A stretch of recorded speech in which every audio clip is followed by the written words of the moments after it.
Welcome back to Through Their Eyes. This is Season 4, Episode 5, and we are talking this season about the minister files.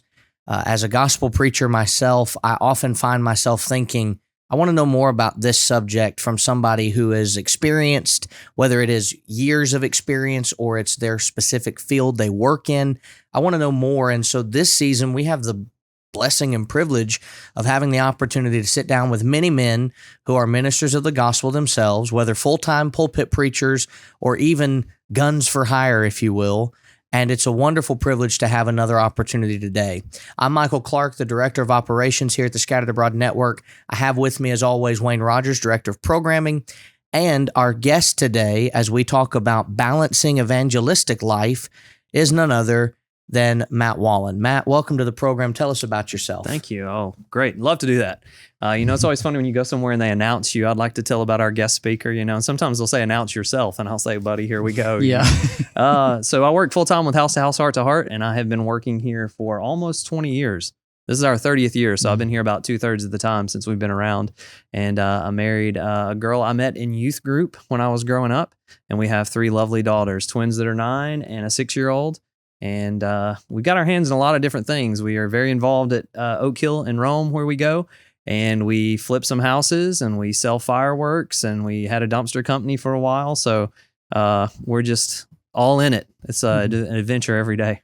But life's good right now. That's us. Well, a lot of those things give you the opportunity to meet people too, I'm sure, in ways that normal evangelism does not lend itself to in a everyday life. If you work just a regular 9 to 5, or even as a preacher, you don't always have the opportunity to see people the same way that all of those different, irons in the fire, or fingers in the pie, whatever analogy you want to use, lends your family the opportunity to see people. Yeah. So we're talking a lot this season about balance. It's always an important thing to have a balanced life. But I think when we talk about evangelism, there is something that is a problem, and it prevents us from being truly evangelistic. And there are numerous ways we could take this, but we're very curious at first, because we did ask you to be on the podcast to talk about it, to find out what you think are some of the ways that get in the way of true evangelism. What would that be that gets in the way, in your opinion, and what you've seen? Yeah, I think there's several things, and obviously I can't speak for everyone. I can only speak for myself, but also what I see. And so some of these things will be things that I think are a problem for me that I'll let get in the way sometimes. And then I talk to probably 50 to 100 congregations a week, 52 weeks out of the year. And so by the end of the year, I've talked to hundreds and sometimes thousands, obviously, of congregations. And so I see certain themes pop up. I'll see sometimes a church say, we're going to try this, and they'll close. And I notice other churches do similar things. I'll see churches say, we're going to try this, and they'll outgrow their building. And so you do notice some trends and things like that. But one thing I think gets in the way, and this is maybe kind of shocking and it's really sad, but I think a lot of times we just don't care enough. We don't really, genuinely, actually care. Like some of the verses in the Bible that would tell us to seek to show hospitality.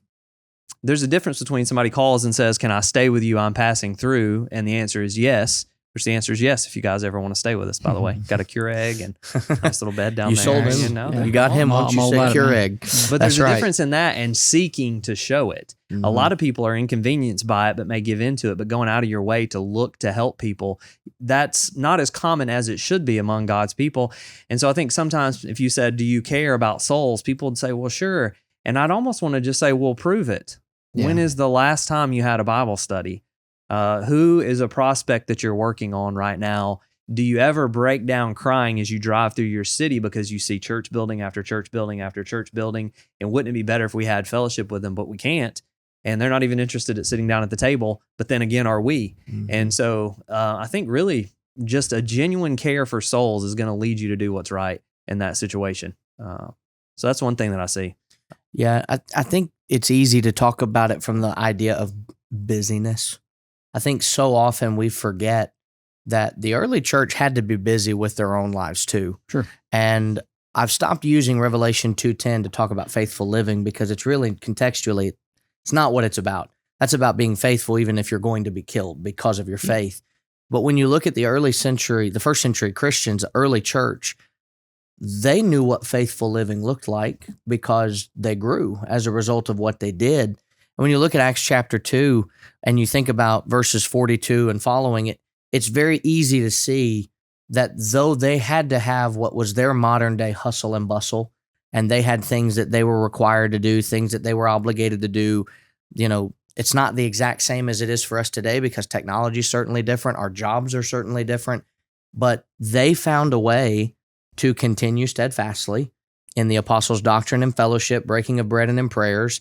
The many wonders, and signs that were done through the apostles had fear producing on every soul. They were all together and had all things in common. They sold their possessions, divided them among all as anyone had need, continuing daily with one accord in the temple and breaking bread from house to house.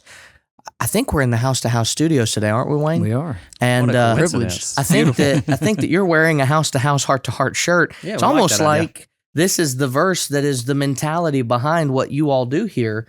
And I love that because though they had to have their modern day, if we could take a time machine and go back, the one thing that I've always thought that really gets in the way of true evangelism is a perceived and supposed busy life. I'm too busy to do this. I cannot do it because I have to do X, Y, and Z. There was no one making that excuse here. They all were doing this with one accord in the temple and breaking bread from house to house. And what ends up happening as a result of that is evangelistic efforts. And we often talk about the house-to-house perspective, but I love the idea that they went to the temple too, which seems like one of the most foolish places to go for them because they're New Testament Christians. What are you doing going to the temple? Well, there were like-minded people in the idea that there was a God of heaven. He did create the world. He was the Old Testament God that many of those people would have been studying. That's an easy segue to say, can I tell you about the true purpose, though, of this God that you believe? Much like Paul said to the unknown God, that's the one I want to declare to you in Acts chapter 17. Acts 2 says the busyness of their lives didn't keep them from going to people in the temple and saying, hey, though you believe in God, though you believe in the God of the Old Testament, we need to update what your belief is. And I look at these denominations that are around there, and I look at a lot of them and think of it as a modern day temple where a lot of the people in there believe in the God of heaven. They believe most of what the Bible teaches. There's just a few areas that they're not on the same page with what the Bible teaches. And I sit there and wonder, why aren't we going there? And some of it is the busyness. But the second thing that's always kind of struck me as getting in the way of true evangelism, we've treated denominations as if it's like cooties. When we were kids, nobody wanted to get cooties. And, the old circle, dot, dot, now I got my cootie shot. Well, we treat denominations as if I darken the door, I am automatically in the denomination. Now, I don't think it's wise for us to go to a place and endorse what they're doing, but I certainly think we could be finding Bible studies on a Monday night if they're having some type of meeting, because they're going to look at me when I walk in and sit down and think there's a prospect for our congregation. And if we can get together and have a Bible study, if I can show them, I'm confused because this actually teaches this, doesn't it? Who knows what the impact could be? But I understand the hesitation because I don't think some of the mindsets are right of, you come here Sunday, I'll go with you next Sunday. So I think it's wise to separate it from the worship aspect of Sunday if you can. But if you have Church Eat Church on a Sunday and there's a Sunday evening where you could go somewhere, maybe it's a VBS, you could go and just sit there as an adult and see what it's about and talk to them. Doctrines do deserve their day in court. And one of the things that I think gets in the way of true evangelism is we're terrified that if we walk into that place, we're going to automatically be what they are. Well, we can study, and certainly we need to be prepared before we go in there, because if we're not ready, we're going to do more harm than good. But in this time period, they went to the temple and looked for people who were not completely on the same page, but had a lot of the same beliefs, which makes it easy to have a study. And if they don't believe and if they don't change, what more can you do? You've given the opportunity, you've given an opportunity for a Bible study, and you move on. But those are really the two things that kind of strike me as getting in the way of true evangelism: busyness and the fear of going to some of these denominational places and trying to find contacts to do that. And you could even do the same thing by just going across the street in your home and looking at the neighbors that you have that have that Victory Life Church sign, plastered into their lawn and ready to go. It's an easy opportunity for there to be some type of study. And they also went house to house as well as the temple. Certainly there has to be a way for New Testament Christians to not compromise their faith, and ensure that they're still doing what God would command, but also trying to reach the lost in that way. So those are the two that I've got. Wayne, what might you have? Yeah, and I would add to that as well. You have, I think, people who fear the unknown. Yeah. How's this going to play out? Because I do that. I'm sure other people do that. In this situation, how's this going to play out? And so when I'm, if I'm going to try to talk to my neighbor, who I've tried to, establish some kind of relationship with, if I'm going to talk to them, how's this going to play out? I don't know. I don't know how they're going to take it when I bring up church. I know they go to church. And so we start working these things out in our mind, and we basically start to dismiss it because, it could go wrong. Well, I mean, what if I lose, if they're mad at me and they won't, they don't want to talk to me over the fence anymore. They won't, come in my yard anymore. They won't talk to me at all. Those kind of things. And so, we fear those type of things. And yet we see that these individuals, as you mentioned, Michael, in Acts chapter 2, they continued daily doing this. And I see that as, yes, they were going to the temple from house to house and so forth, but they were continuing it daily. And the thing that I think that what we're talking about, especially this season, is trying to find a balance in that. Probably that doesn't mean that every day, all day long, but how do I help? And I'll shoot this question to you. How do I help promote a balanced evangelistic life? What does that look like? Mm-hmm. And how do we get to that point? Yeah. So I think one thing when I talk to churches a lot, my message is different than if I was talking to a denominational setting or the lost, right? Because the message is different. I'm working with our college and young adults right now, and we're teaching on worship and different things like that. But the majority of us agree on that already. And so it's good to talk about, but also it's not good to talk about exclusively, and that's all we ever talk about. So when I talk to churches, I talk about, do we care about restoration or not? Mm-hmm. Because if so, there's more to Acts 2 than just the terms of membership and the way they worshiped, as important as those are, obviously. But for people that are already doing that, what else, right? So one of these things is daily. I have underlined in my copy of the Bible, day by day, together, fellowship, daily, day by day. All right, it's over and over. So yes, a special circumstance, the church was just born, but you even get over to Acts 4:32 and they're still doing that, right? And so I think it would mess up our schedules, but it might save our souls and help our churches grow if we spent more time together. There's a group on Facebook that is just about posting baptisms in churches of Christ. And you know what day posts are made most often? By far, Sunday. So I think if we rewrote Acts 2:47, it would say the Lord added to the church on Sundays those that were being saved. Well, why? Because we're together and we're in contact with the Word of God. So if we were together as much as they were, we would see the same results. And I've seen that in my life personally as I've tried to grow as an evangelist the past 5 years, especially. And I hope we're getting it to the point where, we have no business, and I say we, house to house, telling people, churches, to be evangelistic if we're not personally. And we don't have to be perfect and everybody has a role in that, but I'm saying we need to at least strive to grow as an evangelist if we ask churches to. And one thing about that, I think, is reclaiming our time. You talk about balance. I don't think for most people, balance is the problem, because you don't have to worry about going overboard if you're not doing anything. Mm-hmm. And so I would say if someone isn't doing anything, don't worry about balance yet. Worry about balance when you're like, oh man, other parts of my life are starting to slip. So if that's not your problem, just get involved and do literally anything. And we can put this in the link tree, but we created a poster and a bookmark that you may have seen, and we mailed it to every church in the country, every Church of Christ in the country, and every brotherhood work. And we just said, here's 18 ideas any member can do. Yeah. Pray for opportunity. You think about how much your life would change if literally every day you'd pray for opportunity. Mm-hmm. I don't know if you guys have done that, but I've prayed and then it's immediately answered. And I'm immature and weak, so I'm still surprised by that sometimes, But little things like that, invite the people that you know. You mentioned earlier getting in touch with the community and stuff and some of the things we do. I have to, because I work in an office with one other person, and he's a member of the church as well. And so we're around each other 7 or 8 hours a day. And then my family are members of the church. So I have to look for pickup basketball games. I have to have businesses in the community and things like that, where how could I evangelize to anybody? I'll never meet anybody unless they walk in our building, and I'm not on staff. So some of that is limited, right? So the idea of balance, the first thing I would say is some of us need to balance the other way and just start. Mm-hmm. And one thing that's changed my life is the idea of mentorship the past few years. If you'll find somebody who is good at something you're not, like if I wanted to know about RVs, you know who I might call? Yeah. My guy Wayne right here. Right? I don't know that much about them. My wife knows more about them than me because she grew up around it. But it's silly to think we'll figure something out all on our own, especially if we have no good example of it in our home or in our congregation. Yeah. So I think things like, could you imagine New Testament first century Christianity, there being another church in a city and some of this group in this home don't know anybody over there. Mm. I think, no way. Mhm. But we have all the time 4 congregations in my city. I need a number for somebody over here. Oh, I don't know anybody over there. Well, again, do you care enough to do those things? And you were talking about opportunities, whether it's in homes or denominations. I don't think there's any shortage of places to look. Right. I have friends doing prison ministry. I have friends doing college work on college campuses. I have some friends that, may work at a denominational Bible study, like they're in a country where there's only one congregation. And so they have joined a denominational Bible study. And then people that kind of look their head up, they pull them off to the side and they study with them. There's door knocking. There's about 1 million different things that you could do. So there's no shortage of opportunities. So get started. But the second thing is this, and I think this is really good for our stay-at-home moms, our just regular members who work at the factory and stuff.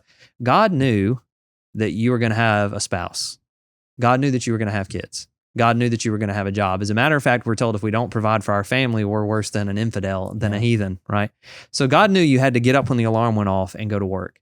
But the thing is this, when you're there, you're not just there for a paycheck. You're also there to reach the people that are around you with the gospel. And I think about a friend of mine's dad. He worked in a factory in New York, and his job was to convert the guy on the line beside him. And so wouldn't you know it, because that was his goal, he converted a few hundred over the course of his career there. Yeah.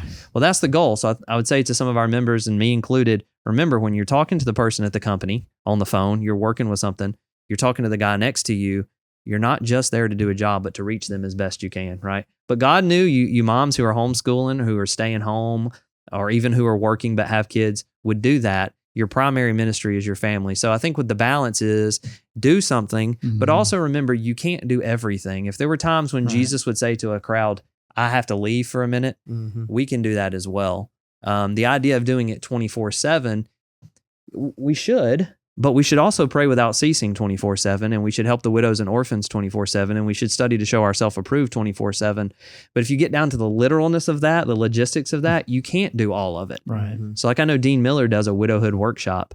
Well, some things probably fall by the wayside that I hope I better pick the slack up on because he's picking up my slack in this area, right? So you just can't do any of these things literally 24/7. But you need to be putting all of them into your life and ministry, especially if you're good at something, especially if you have more opportunities, then lean into that. And that's the beautiful thing about the church being a body, is each of us have different talents. The question I ask is, are we using the ones that we've got? And are we encouraging other people to use them and hold them accountable, maybe when they don't, to the fullest? Yeah, it's incredible to think about. You have a niche somewhere, some way. You've got something you're really good at. I've got something I'm blessed to be good at. You've got something you're good at. For me, in local work, one of the easiest things that we would do is the local Parks and Rec League there needed a coach for flag football. So I said, I'll do it. I love football. I'll gladly coach. Well, every single season, I was given 8 little worlds that came onto my team, or more, depending on the amount of signups. Sometimes it was up to 15 kids. And those little worlds, because that's what souls represents, one soul's worth the whole world, they have families, they have mamas and daddies, and they get to watch me for 8 weeks, work with their kids, build a relationship with these young people, train and teach them. And I went to my elders the very first week after I was told I was going to have a team. I said, listen, the season will end 9 weeks from now. And no matter what it is, I want to have a banquet here in the fellowship hall. And I want everyone on the team to be invited. I want us to pay for it. I want to make it where this is an opportunity for them to come here. I want our youth deacons that are over the youth to be here, and their families and their kids. All of our kids could be here. We made it a big old spectacle. And so all season long, I kept saying, hey, don't forget about the banquet we're going to have at the end of the season. And we would cook burgers and hot dogs, and we had this wonderful thing. And at the end of that, it gave us the opportunity to make contacts and reach out, and at least give the opportunity for them to know, if you need us, we're here. This is what we do on Sundays. And every single season, that's what we would try to do. It got to the point, not because I'm somebody that's worth recognizing, but these kids knew who I was because I was their coach. I'd be walking in Walmart and hear, hey, Coach Clark. And I think that's the point of what evangelism can look like even today. A balanced evangelistic life is, like you said, it's finding the opportunity that you have that is easily in front of you and doing it.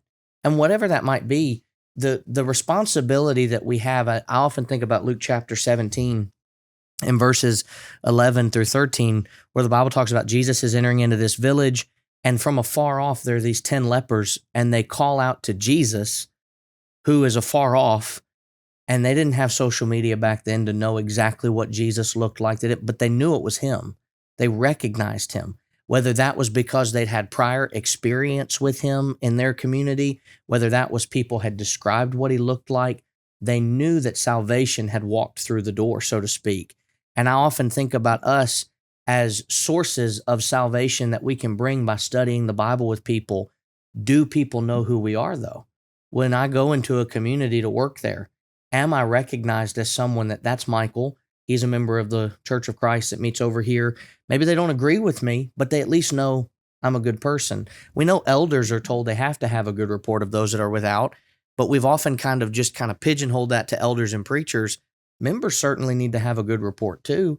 Yeah. And if they're known to be somebody in the community that is a genuinely good person, and like Acts 2:45, the church was distributing the needs of anyone that was around.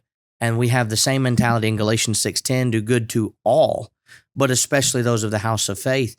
I think sometimes we wait for the person to knock on our door at the church building and say that the typical story we've probably heard once or twice. I was coming from Texas to Florida and my car broke down and I need the help. Certainly those people, when they're legitimately in need, they need our help. But there's also families that are on these teams of flag football and other things. There's also families that are in the community, in my neighborhood, that maybe they can't pay their electric bill that month. Something's really gone downhill for them financially. And we hear that as we're just talking to them in passing. Can we not go to the elders and say, can you spare $155 to pay this electric bill this month, or however it might be? And when you hand that to them and they're shocked that you would do that, then you have the opportunity, as I know Rob talks about, to invite them over for dinner and to bless them further. There was something understood by the first century Christians when they sold their possessions and goods to make this happen. They knew that compassion was a currency in evangelism. It's what Jesus used too. The compassion was often the reason he healed anybody. And a lot of the times when he healed people, there were things that were brought up. We don't see compassion as a currency as much as we should. And I love that Rob makes that a push in his evangelism seminars where he says, you've got to show compassion. You've got to let these people know they care about you. Because if they don't, why would they even care about what you have to say? Yeah. If they think we're just trying to get another pew filled and another zero added to the collection number, then we've got a problem. But certainly the idea that you said, there's certainly not a problem with balance, because we know we need to do it. We know it needs to be there. But maybe it's just the idea of not taking the opportunities that are there. And it reminds me of Revelation where it says, I've set before you an open door. No one can shut it. You just have to walk through it. And we have the same opportunity for us today. Jesus has said that if we will teach the truth, people will hear it and believe it and obey it. Not everyone, but good soil will still do that. But I think, as you said, the fear just kind of cripples us to a point of, I can't do this. So we just kind of gravitate to what we know, which is more about edifying the brethren that are already in the body. And that's important. But like you said, when I'm speaking to a church, I need to talk differently than I would to someone who is lost. Wayne, you got anything you want to add to that? Yeah, I would just say, just kind of piggybacking off of both of you guys, I kind of real quick added some notes here, but the idea, okay, get started doing something, right? We've got to start somewhere. But not only that, you're making sure that you are involved with those around you. And so I wrote it down. It's just as simple as people knowing that you're a Christian as knowing you as an evangelist or whatever. You're just being a Christian. You're being a child of God. And a child of God is to be evangelistic in the things that we do. And so they're going to see that by our love for one another. They're going to see that by our stand for the truth and defense of the gospel. They're going to know that by our love for the kingdom, seeking first the kingdom of God. But not just to the exclusion of everyone, but rather we need to think about it. I want you to be a part of this. I love it so much. It is so much a part of my life. And I want you to see that. I want you to be a part of that. And so if we can reach people with that kind of mentality, that's going to also push us past that fear, because now compassion, the love for souls, that's what we're trying to use, getting past the fear of the unknown and the fear of of just talking to someone. Sometimes we've studied, we've prepared ourselves. Now let's go and let's step out and get started. Be involved with it, and being involved as members of the body. Again, the whole point is we don't all have the same exact talents. Well, that's the beauty of it all, because we need people doing different things. But when we're working together, then we can be the kingdom in that community. We can be able to reach out to others. So yeah, and it made me think of a couple things too. One is you think about when Apollos was teaching the truth but not the full truth, and Priscilla and Aquila come to him and they correct him. Then he goes back into that situation and he preaches the truth, and then the disciples call him over and he comes, and then you get to the book of Corinthians, and we always think of the verse as giving God the credit for the increase, which is true, but don't miss this too. It says, I planted and who watered? Apollos. Now, if Priscilla and Aquila had not called him aside and taught him the way of God more completely, he wouldn't have been in that position to water, and Paul would have had to plant and water. And some of us are in places where we feel like, we don't feel like it. We do. We have to plant and water, and we're wearing ourselves out, And so I think to that crowd, I would say try to do what Ephesians chapter 4 talks about. Your job in leadership is to equip the saints for the work of ministry, not to do that for them. So I would like to see every preacher have a Paul ahead of them and a Barnabas behind them, Absolutely. So I hate when the preachers meeting I organize or some of the events in the area, if a guy comes alone, sometimes you have to, but I love those guys that bring somebody. Even if he's a 50, 60, 70-year-old, but he's just starting to preach, but he says, come with me, I think all of us should be doing that. Work on our replacement, work on somebody that can help us. We'll plant and they can water. And the most successful I've been in my personal ministry is when I've had a Barnabas helping me in that, and they can do things that I can't, and we work together. But I'd also say, and you guys know this is true, could you find a job where if you just kept office hours and worked on your sermon, you could stay employed? Yeah. I don't want a job like that. And sometimes you have to have it. And I'm speaking out of turn to an extent because that's not my lane. So I understand sometimes you have to be. But if I was going to a place, I would say, hey, look, I want the church to grow. And I want to take care of my family, and I don't want to be worked to death like you guys own me or something. But at the same time, I want the church to grow. So what if that looks a little different? Yeah. And I think sometimes we have to realize too that the results speak for themselves. I think some guys shoot themselves in the foot because, well, they're not getting any results. And so elderships have seen guys be lazy. So we're not asking to get to be lazy, but neither do we want to just get in something that's safe. We want to actually grow the church. And so members need to be told, you need to be a minister too. I know we hired a guy, but that doesn't absolve you of your responsibility. And the ministers need to say, hey, look, I need to model this because I'm their example. Short of them having a relative or something or a friend, I'm their example, and I better be a good one. So I think there's enough in this topic where everybody can have their toes stepped on a little bit and do a little bit better. And we use the opportunities that God has given us, and we say, what am I good at? What can I get better at? We find guys that are good at it. And what would the church look like if every congregation had their preacher, take the young men under their wing during the summer for a 2-week period, and they go with him every day and they see what he works and they help with him visiting and they do all of these? How many more preachers will we be growing by doing that? Because they will fall in love with the lifestyle of a preacher and say, this is what I'd get to do. I would get to go. I'm not just stuck in an office studying all day long to write a sermon that I'll preach for 30 minutes and then shelve for 5 years until I can preach it again because people probably by then have forgotten I preached it. If we have the opportunity to do that with the young men, and then you have the ladies as well have the opportunity to take someone under their wing and show them, how could the church be able to reach out? Because now we're training the future generation as well. I love what you said about that, because we're seeing a preacher shortage in many cases right now.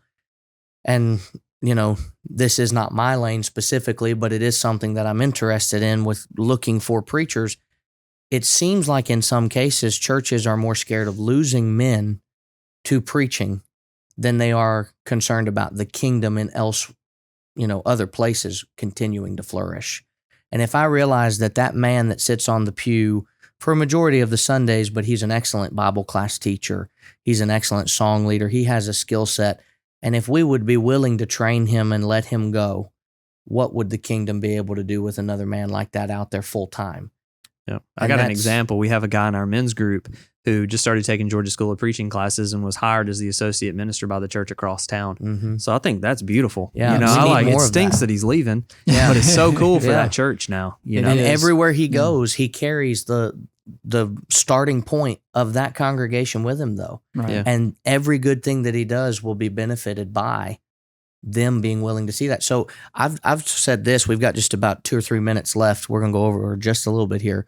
I'll allow it. I appreciate it, because Wayne probably would say no. No, I'm good. Carry on. I tell my supporters that supported me in school, when I get to go back and preach there for them, any good that I am capable of doing in the kingdom is also good that you are doing in the kingdom, because you supported me to go through school, to be trained in the gospel, to be trained better as a preacher. And therefore, whatever I'm privileged to do, if I study with somebody and they become a Christian, you in Burns Flat, Oklahoma, and all the way over here in Virginia and wherever else, you had a hand in that too. And I think when we've realized the scope of evangelistic effort that way, that though we're not directly tied to it, we're still tied to it, then it kind of, amps you up and gets you excited that no matter what this young man will do from Georgia School of Preaching, any other school of preaching that's faithfully teaching their men, wherever, his role in the kingdom is always going to be tethered back to that congregation too. And I worry about the churches that are stifling the growth of some of these young men and women who are capable of doing great things in the kingdom in the roles that God has designed for them, that on the judgment day, they'll look back and go, why did we do that? Why didn't we put more people out into the fold to work harder? Because as much as, like you said, as much as it stinks he's leaving and our numbers are going to hurt just a little bit by him going or whatever, but what happens to the rest of the kingdom if he doesn't go? And that's an important thing when you talk about balancing evangelistic life. The last question, you tethered to it just a minute, but I need to ask it specifically just to make sure we're covering bases here. You pointed out that Jesus took moments of respite and would say, I need to go for a little bit. Wouldn't we need to take that then and realize that it's not a sin if there are moments of our ministry that are not spent 24/7, always door knocking, always writing cards, always doing this? Aren't there moments of rest that are needed and would not put us in a position of apostasy? Yeah. So one thing I think is, who cares what I think? Because who am I? You know. So I'm not a very good spokesman or authority for what's, maybe the exact answer on that. But I will say, I just don't think, I haven't personally seen anyone that's been able to do that 24/7. It's not possible, and not along with everything else that you have to do. I do think we tend to give ourselves a pass for not working harder a lot of the time and say, oh, I deserve a hobby and a vacation and a relaxation. And you absolutely do. I think that's true. I mean, I have had my body this year a couple of times say basically, no, not anymore, not this week, not today. And I've never had that in my life. I have a high motor. People I'm around that have a high motor, they usually get tired with me. And I love it. And I hold myself to a high standard, but my body has said, no, you need to relax. So what that tells me is I should have done that before my body made me do it, So I think it's unhealthy. And I just don't think that's being genuine or consistent to say that you never take a moment. Yeah. But I think very few people need that message. I think more people need the message of, okay, that's enough break. Get back to work. There's enough work to do. There's no retirement plan until we get to heaven. Work until the very last second with everything that you've got in you. It's that important. That's right. Elijah was told to rest for a moment in 1 Kings 19 because the journey was too great for him. So I know God doesn't have a problem with taking a respite, but God didn't say, you rest till you feel ready now. He basically said, eat, sleep, drink, journey's too great. But then there came a time where it's, all right, get back to it. Yeah. That's right. Keep going. And you mentioned love too. That's where we started. Might be a good place to end, but I think caring is the biggest thing. But what was the proof that they had a good message from God in the Old Testament and then in the Gospels? Well, they had prophecy. Okay, well, what's our apologetic now for the gospel? And we're told people will know that we're followers of Jesus by the way that we love each other. And so we have to be careful that we actually do genuinely love each other. Like I literally care about you, and I'm going to live my life in that way. And if I don't, one of you better say something to me, right? And that's not a show, but that's legit truth. But I think it's going to take something that powerful to show the community who we are and prove that what we're saying is true. So many people see it and say, hey, you don't really care. You really don't. And the thing is, too, the people in the communities, they don't exactly know what we're asking them to. We're not asking them to be a member of the church. We're asking them to follow King Jesus and give everything that they've got. And that's a lot different than just, man, we hope this is the place you pick on Sunday. Yeah. It's a lot more than that. I hope you do a lot more than that. Amen. That's right. Wayne, you have anything else? I was just going to say, I remember years ago, the man who baptized me, he's serving as an elder in the congregation down in South Georgia, but he also, from day one, when I obeyed the gospel, put me to work. And his whole mentality was basically, I'm going to work myself out of a job. I'm going to train you to do what I'm doing, Yeah, working myself awesome. out of, of course, then I went and I eventually was actually preaching for that congregation. And then when I left, I reminded him, okay, now you got to go train someone else to do that work again, Yeah. and because now there's a job again to be done. And, but that's the idea, we're really, we are training others around us to continue the work. And if we will each look within and find ways that we can better ourselves in those talents that we have, but also maybe in some that we don't, we keep working on those things, then we enhance the kingdom by doing that. Yeah, and I want to offer too, if someone doesn't know they want to get to work and they don't know how, if you'll email me, matt@housetohouse.com. I'm not trying to hire you. I don't have any job openings currently. Sure. But I'm not very good at anything, but I know a lot of people who are, and I will put you in touch with somebody in your area who is a legit worker that you can learn from. So matt@housetohouse.com. Reach out. I'll pair you with a worker. Amen. Certainly, we're thankful that you've taken some time to be with us to watch this episode. It's a little longer, but that's all right. We appreciate the opportunity to talk about the most important subject of any Christian that needs to be considered outside of keeping your faith intact. This has got to be in the top 5 of all of the subjects we need to be discussing. And certainly we'll put all the information for Matt and House to House in the show notes. You can find that, as well as our link tree, the Substack information that we have with our blogs, our Facebook page, Instagram. Our email address is san@msop.org. We are a work of the Memphis School of Preaching, but we're privileged this particular summer season to be recording at the House to House studios here in Georgia. We're thankful that they've opened their doors to us to have this opportunity to record these summer shows and episodes, and they have their own content that is coming out. There's a sisters podcast for those that want to listen. They're also currently in the process of recording several podcasts for the Spiritual Sword, and we're looking forward to those being launched here soon. We'll put all of that information, as well as the other programs that are available, in our show notes. But until the next time, take care and God bless.